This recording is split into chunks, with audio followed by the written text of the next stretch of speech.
People power. NUP. Everywhere. Everywhere. NUP. Ladies and gentlemen, thank you for coming for this media engagement. We want to appreciate all our leaders that have made it. A number of our leaders are out in the field. Today we have elections for the last leg of local government leaders. So it's important for our leaders to be out there participating, and that's why not everyone is here, but we appreciate those who are here. Thank you for remaining steadfast.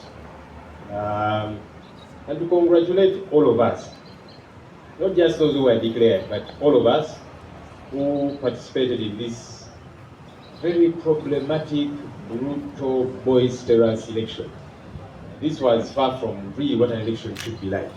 So anyone that participated at any level really deserves to be congratulated because of what we did go through.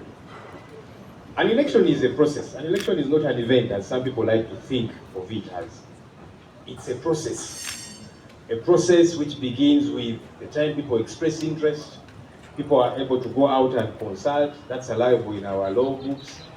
Campaigns, then eventually the election, D-Day, then post-election, all of that is the election process.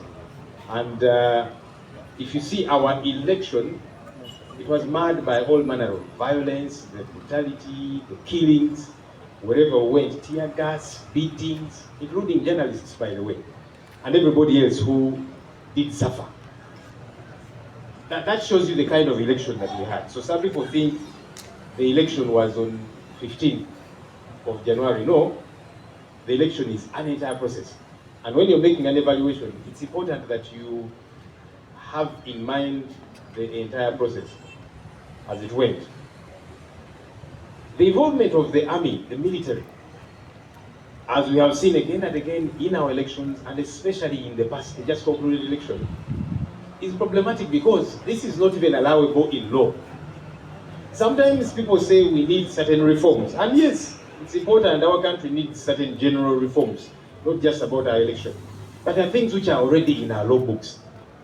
The law disallows the military's participation in partisan politics. That's already in the law, but it's not implemented. You saw in the last election, senior military officers, UPDF officers, at functions, in boot camps and so on, campaigning for the NRM candidate and the NRM general, which is not allowable within the law. But these fellows continue to do it with impunity, as we kept seeing it. So how do you expect, how could one expect those senior military officers who are campaigning for the NRM, how could they be expected not to rig for the NRM? Not to do everything and anything possible to see that the NRM is declared?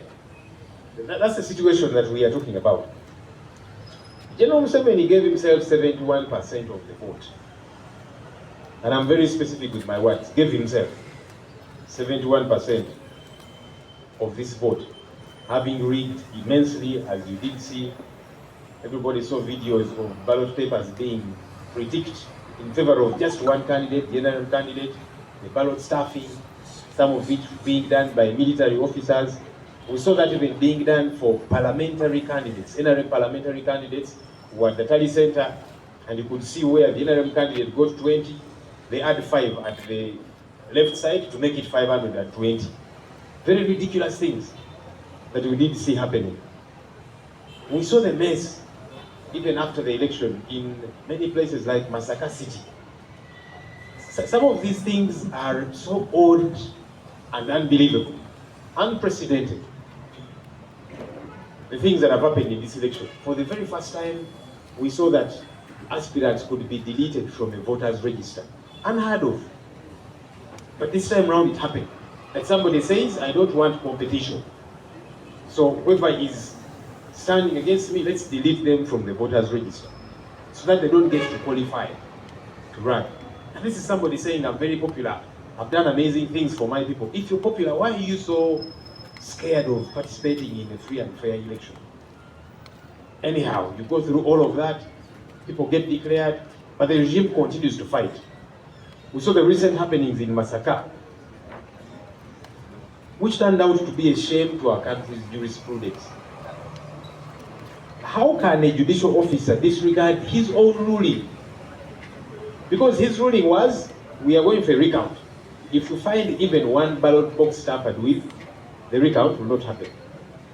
But they found not just one, but 2, 3, 4, 5, 6, and more ballot boxes. Some had broken seals, others were empty. Imagine people participated in voting at polling stations and so on, but here they are telling us, no, this box is empty. Where did the ballot papers and the R forms go? No one knows. Others had ballot papers just in favor of the NRM candidate. Ridiculous, ridiculous things. It is a shame that the judicial is actually quiet about these things. I know every judicial officer has got independence to operate as they should, but where a judicial officer goes against his own ruling, I would expect the judiciary really to speak out by way of saying, no, this person is putting our name to shame, because the deterioration keeps happening and keeps happening fast. And somebody is out there rejoicing that they won under these ridiculous, ridiculous circumstances. Look, all dictators that we have had, their script is the same. The 71% that Mr. Museveni gave himself, it is really to try and bolster his confidence. He knows he does not have the love and favor of the people.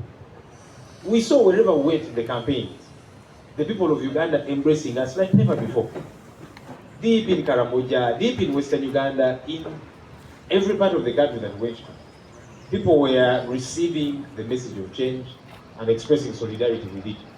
So he said, no, I've got to deal with this. How? Let me give myself 71%. We have heard the stories. In 2015, then Sudan President Omar Bashir gave himself 94.5% in an election which was also riddled with low voter turnout, just like ours. The script is always the same, by the way. So in that election of his, he gave himself 94.5%. Unheard of. But a couple of months down the road, the same people whom he said voted for him with 94.5% ousted him. The same people. So how can it happen that nearly 100% of your entire country loves you, but a few months down the road, they are the same people who are booting you out? It's because you did not get that figure realistically. And so Mr. Museveni, together with the people around him, they are deceiving themselves that no, we have got the love of the people. 71%. It's only a matter of time. And look, I know we are going through a difficult time. Some have called it a season of mourning. And it's okay to go through that season. But we need to remain steadfast as the people. We need to get ready. The turning point for this country is just around the corner. And the regime knows that. They know that they are in the evening of their time. They know. And that's why they're doing all manner of things. Because they know that their day of reckoning has come. It is with us. All examples that we have seen from elsewhere, they show that our country is just about to have its rebirth. That's why the regime is doing all manner of things. Because they know. So they are panicking. They know that the 71% is non-existent. It's not there. Nearly 400 polling stations. Mr. Museveni gave himself 100%, mostly in Western Uganda. 100%. That means in the last 5 years, none of those people has died. Everybody turned up to vote. Meanwhile, the whole country, the voter turnout was low. But these ones, 100% turned out to vote. And they all voted for one person. In other polling stations, numerous ones, he was getting more votes than the registered voters. How does that make sense? So they know they did not get the 71%. That's why in panic, they raided our president's home. Previously, they would go and lay siege on the outside. Now they went beyond that. Raided on the inside, vandalized property, and then assaulted our leader's wife. Very despicable, because they know they are guilty. They know they did not win this election fairly as they claim. And so in panic mode, they get to do all of these different things. That's why our leaders were abducted. Because if you have the support of the people to the tune of 71%, why go around abducting people? Our leaders, Dr. Lina Zedrika, Deputy President Northern, Mama Jolie, Jacqueline Tukamushaba, Deputy Western, John Mary Sebufu, is part of our election management committee, Bright Muhumza, our coordinator, and a plethora of other people. abducted. It is now 3 weeks. The state has not accounted for them. The things that they blame Idi Amin Dada for having done previously, they have done in even better fashion. Because these are leaders, these are not obscure people. But 3 weeks later, you have not produced them in any court of law, you have not accounted for them, and you are happy that you won. But how? If you did win, why all of these ridiculous things? We have all seen the childish rants of Muhoozi Kainerugaba, son to General Museveni. Very childish rants. Now I want to kill Kyagulanyi, I'm looking for him, to deal with him. And all of the ridiculous things he keeps typing. And the challenge is that this is somebody who wields power. Never mind that he's not deserving of the position he occupies, and he knows it. There are better generals than this one, but because he's the son to General Museveni, they give it to him as an award. And you see the manner in which he conducts himself. But the worry is that he wields influence. So he will command the military, now go and raid Kyagulanyi's home. Now beat up this one, now let's put this one in the basement. And all of these different things. The shameless arrest of our agents. All of this is the panicky mode of the regime. It says it won, but it knows it did not win. So what do you do? Arrest agents, our supporters. Nearly 1,000 people were arrested over actually different parts of the country, our agents, our supporters, and so on. So if you have got support, why pick up agents of your opponents from polling stations? You also want the world to see that you won fairly and squarely. So let the agents be there, and then you get your 110% because you got more votes than the registered voters. So all this is the panic of the regime because they know they did not win. There are demands that we are placing. We are a registered political party. The law knows about us as a political party. We are citizens of this country. We are leaders in this country. And so we are placing these demands. We demand, number one, the stoppage of abductions. We are not requesting. It is a demand that we are placing as leaders, as citizens of this country. And we are demanding the release of all those who have been abducted. If you think they've committed any offense, why don't you produce them in court? So we are not requesting. This is a demand that we are placing, a demand that is allowable within the law. We hope that the regime will have some few people therein who will sober up. We know that the bulk of it is very problematic, but hopefully there will be some sober fellows therein who will say, but look, this year is not right. Let's deal with this. So it's a demand that we are placing. We are demanding a release of all political prisoners. They have arrested people since 2021. We just concluded election, they have arrested people. We are demanding for their release. It's a legitimate demand that we are placing, and we hope that the regime will sober up. We still have many things we want to fight about. The way this election was conducted, and other issues, the state modus operandi. But even as we wait, even as we are quibbling over those issues, we want these demands acted upon with immediacy.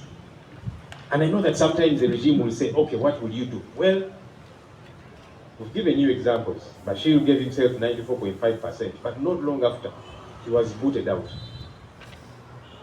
This regime is in the evening of its time, and they know.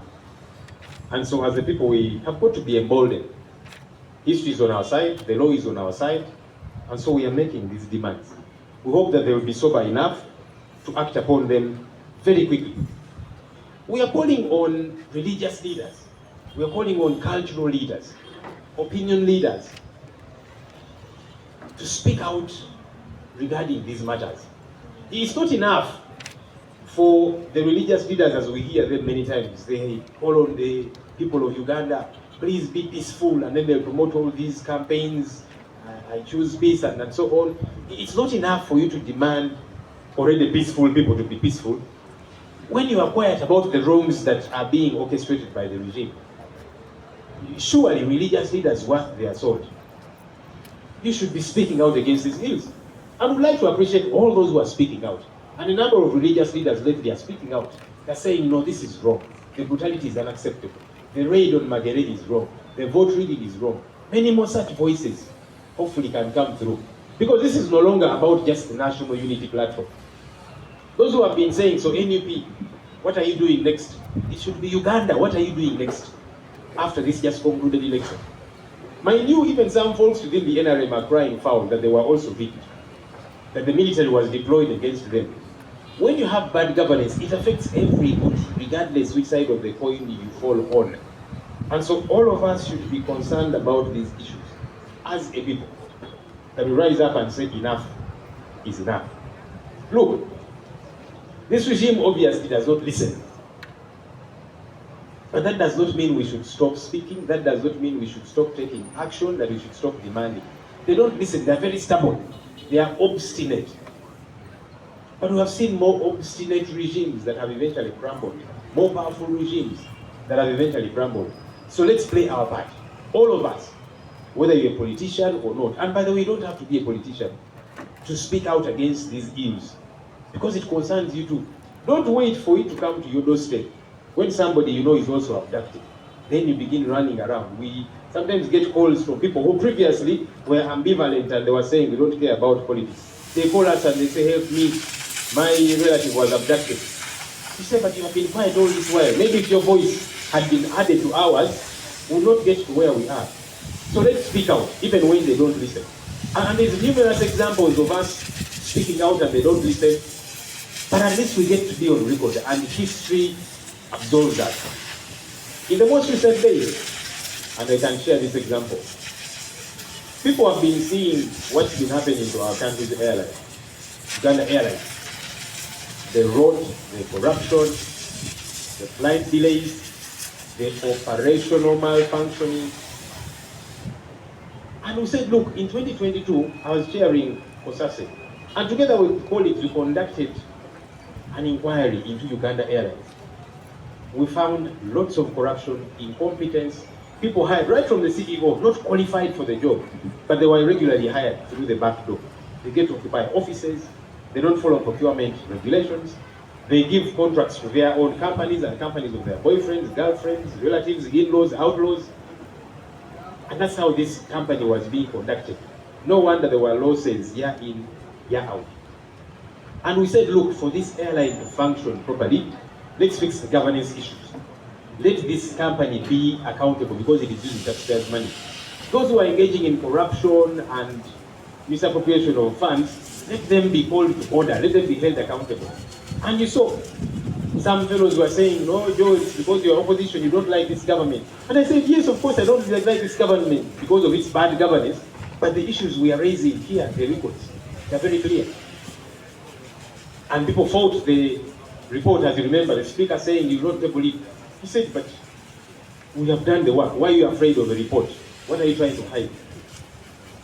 But the day of reckoning was around the corner. We said, look, if nothing is done, as sure as day follows night, this airline is going to suffer. It might even eventually crumble again. And here we are. Some of those who were saying, I am bad, I am biased, they are now the ones who have been saying, hey, how can I wait for my flight for 10 hours, for 24 hours? We told you so. But it's important that we were on record. So as a people, as opinion leaders, as political leaders, religious leaders, let's be on record. Don't say, but when we speak out, the regime doesn't listen. It is okay. Let's take them on nonetheless. They're not supposed to listen. They're not supposed to respond with ease. Ours is to do what we ought to do.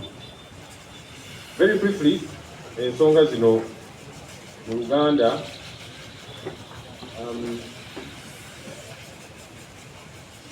twebaza abakulembeze baffe abazze olunaku olwaleero.